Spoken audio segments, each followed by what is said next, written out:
Ah, Michel Thor. Ah, c'est incroyable. Emmène-moi dans On a été les premiers à l'annoncer dans cette émission. Ouais, c'est bon, t'as pas annoncé non plus. Si. Bon. On a pas annoncé les JO à Los Angeles non plus. Hein. Ah bon? Si, tu l'as. Non, mais c'est vrai que c'est toi qui avais annoncé cette relation. La plus grande différence d'âge. On a une musique là de Michel Thor. Emmène-moi danser ce soir. Ah ouais. Merci. Bon, laissez tomber. Et ça a été. Non, mais c'est une relation.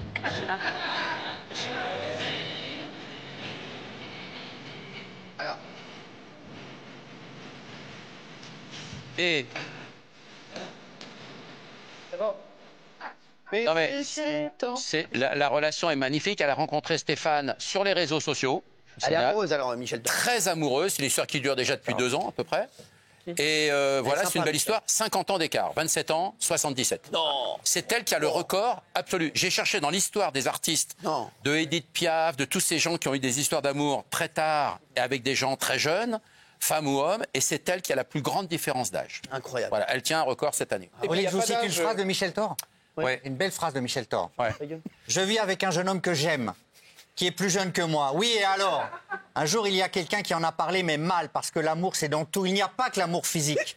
Moi, je suis allé voir où il vivait, j'ai voulu connaître sa famille en Côte d'Ivoire. J'ai tout fait pour qu'il vienne vivre avec moi, et c'est le cas. Et aujourd'hui, il travaille dans une grande brasserie d'Aix-en-Provence. Ils sont heureux tous les deux, et je trouve ça magnifique, cet amour. C'est un bel amour, Cyril. Bien sûr. C'est important. 50 ans d'écart. C'est bien. C'est bien. Il n'y a pas d'âge pour la libido. Ouais. Il n'y a pas d'heure pour quitter le plateau aussi. Hein. Non. Ah, si, oui. Renaud. Mais pas du tout. Ah, vous n'avez pas Renaud, vous? Si, mais là, il est tard, là. Qu'est-ce que tu vas me. Ah bon, très bien. Pourquoi? C'est quoi? Non, Renaud, parce qu'il a mis un étrange message sur Instagram. Ah ouais?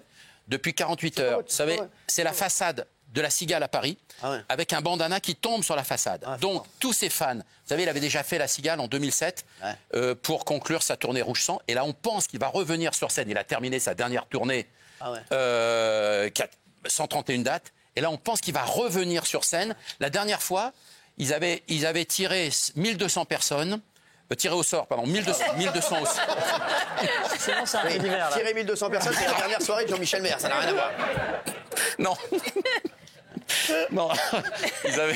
Personne n'avait acheté son billet, en fait. Et ils avaient mis au sort 1200 tirés au sort, donc. Il avait fait. Vous comprenez ce que vous dites? Oui, non, mais là, oui. Ça peut. 69 chansons dans la même soirée, 6 heures de concert. C'est pas 69 chansons, c'est toi qui as inventé. Pas du tout. Ouais, 69.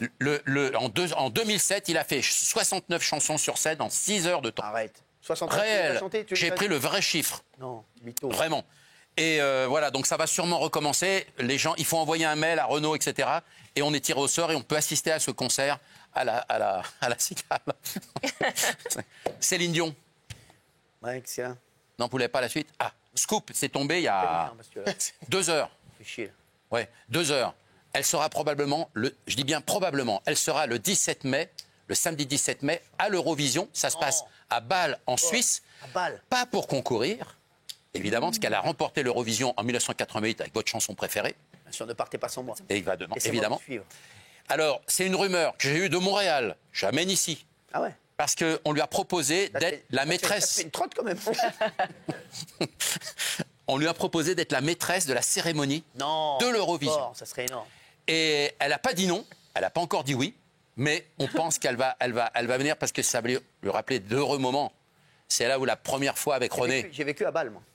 Ah, vous avez vécu à Bâle? J'habitais dans un trou. Et on dit pas un important groupe de balles. Bien sûr, on l'attendait celle-là. Bien sûr. Alors, donc et puis c'est des beaux souvenirs pour elle, la Suisse. Merci.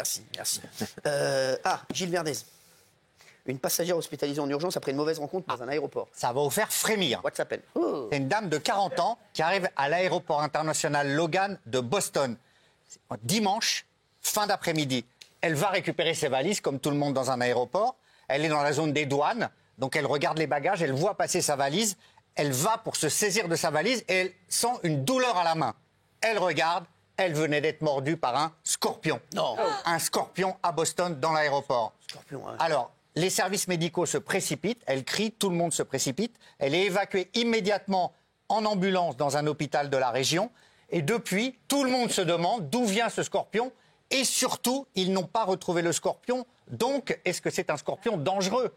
Parce qu'il y a des scorpions, quand ils vous piquent, c'est pas dangereux, ça passe, ça fait une douleur. Mais il y en a qui peuvent causer des maladies graves, qui peuvent toucher le système nerveux, le cœur. Donc, on lui a administré un sérum anti-venin, mais ça fait frémir. Les autorités enquêtent et la police aussi enquête pour savoir d'où vient ce scorpion. Exactement. Ça fait peur, hein? Ouais, c'est fou, ça. Ah ouais. Scorpion autour de la valise. T'as déjà fait piquer par un scorpion? Non, pas par un scorpion, mais par des tas d'animaux, notamment des frelons. On est allergique aux frelons dans la famille et j'ai été piqué dans beaucoup d'orifices par les frelons. Mais je vous raconte, c'est très dangereux, très dangereux. Et est-ce que- Vous ne riez pas, Big Laoui, t'as Vous pas... en avez jamais vu de scorpion? Moi, j'en vois tout le temps. On vois des t'envoie scorpions Au large de Los Angeles, dans le désert, entre Palm Springs. Il faut marcher, il faut faire du bruit sur le sable. Excuse-moi, tes pieds, ils touchent par terre, là? Pour qu'ils sortent, parce qu'ils vous piquent par la queue. Exactement. Il a entendu que. Il va bien, il va bien. Et il a entendu le mot queue, lui, il s'est réveillé. Il en a rien à foutre du scorpion. Il a entendu le mot queue. On va parler de Lara Fabian, que j'adore. Elle a fait des confidences extrêmement spectaculaires et inattendues dans l'émission Un dimanche à la campagne sur France 2. Oui. Et figurez-vous qu'elle a raconté qu'elle avait un désordre alimentaire, un trouble très complexe. À un moment de sa vie, par exemple, elle ne mangeait quasiment plus. Elle explique « Je me privais de manger, j'avais trouvé un truc très sympa, je coupais une pomme en 7 quartiers. Ah ouais. J'écrivais le jour de la semaine avec un petit cure-dent. Terrible. Sur chaque quartier, elle le mangeait. Elle était arrivée à 41 kilos. C'est ouf. Waouh. Elle a fait une crise cardiaque. Elle vomissait entre 15 et 18 fois Voilà. par jour. Ce qu'on a dit lundi. Voilà. Et Avec 3 doigts, hein. Vous vous souvenez?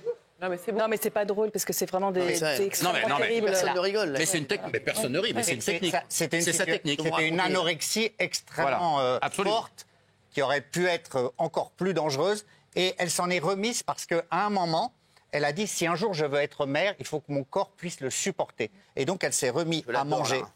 Et elle a dit après, parce qu'elle a une fille, Lou, c'est l'âme de Lou qui est arrivée quelque part dans ma vie. À un moment donné, je me suis dit, Lara, si tu veux devenir maman, ton corps doit gérer, ton corps doit l'accueillir. Ce vaisseau, il faut le réparer. Et à 36 ans, elle a commencé à guérir et à remanger. On l'embrasse fort, Lara, que j'adore. Amaury Bucco, Cyril. une histoire de fou. Elle pensait recevoir un chiot par hélicoptère. Et une Française se fait arnaquer de plus de 6 000 €.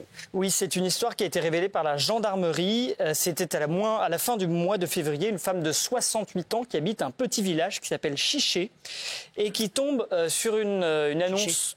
Chiché.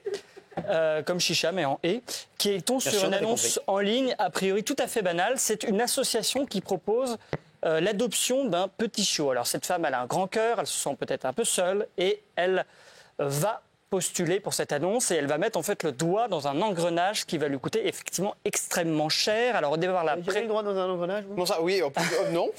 Jamais. Pourquoi vous me dites ça? je reviens sur l'engrenage. Merci. La prétendue association d'abord lui propose de lui envoyer le chiot avec un transporteur routier et donc la fait payer une première fois. C'est bizarre, mais elle dit OK, elle paye. Et puis en fait, les arnaqueurs comprennent que c'est une très bonne cliente et lui font croire eh bien, que le chiot a eu malheureusement un accident pendant le trajet, qu'il faut le plâtrer, que tout ça est pris en charge par elle, par la future maîtresse.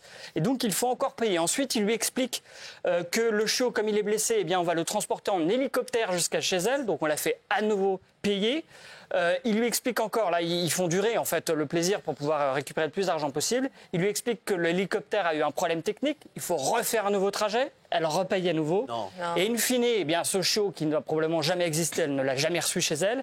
Et elle a déboursé quand même la somme de 6 271 € pour le recevoir chez elle. Et il n'est jamais arrivé. C'est fou. Ce qu'on appelle une belle escroquerie. Exactement, ce qu'on appelle une belle escroquerie. Bravo Amaury. Amaury, on reste sur vous. La fille de Dominique Pellicot porte plainte contre son père. Et après, on finira avec une dernière info de... Si vous voulez. Oui, alors Caroline Darian, donc Caroline Darian, c'est la fille de Muriel et Dominique Pellicot. Et en fait, depuis très longtemps, elle a des soupçons sur les agissements de son père envers elle, parce qu'au moment où il y a eu l'enquête sur Muriel Pellicot, enfin sur son père, on a découvert dans le matériel informatique de Dominique Pellicot des photos de sa fille nue, recroquevillée sur un lit et a priori inconsciente. Alors son père a été condamné pour avoir pris ces photos et les avoir partagées, mais sa fille, elle a une conviction, c'est que son père l'a droguée pour faire ces photos, parce qu'elle a le sommeil plutôt léger, qu'elle n'a aucun souvenir de ça, et qu'a priori, s'il l'a droguée, il ne s'est pas arrêté là, et il a fait comme avec sa mère.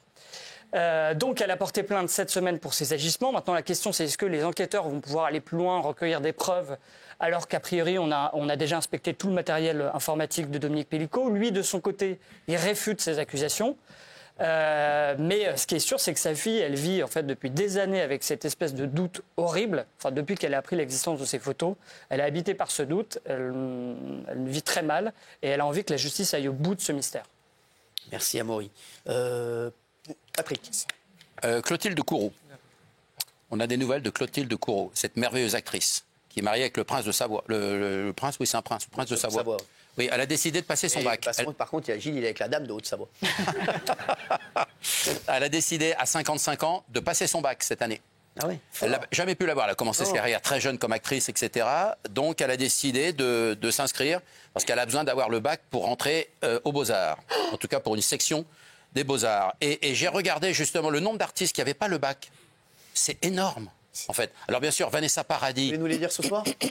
Pardon? Vous voulez nous les dire ce soir? Bah, demain, si vous préférez. Non, enfin, il y a Vanessa Paradis, Louane, que ce soit Antoine Griezmann, Jennifer, Omar Sy, ce qui est quand même génial. C'est-à-dire que la réussite peut être possible encore sans le bac. Bien faut sûr, quand même le rappeler. c'est fort de terminer là-dessus. Qu'il est fort, merci. Ça va? Bah oui, je vous ferai le permis de conduire si vous voulez la semaine prochaine. Ceux qui n'ont pas. Pas urgence, hein. Merci à tous et merci à tous.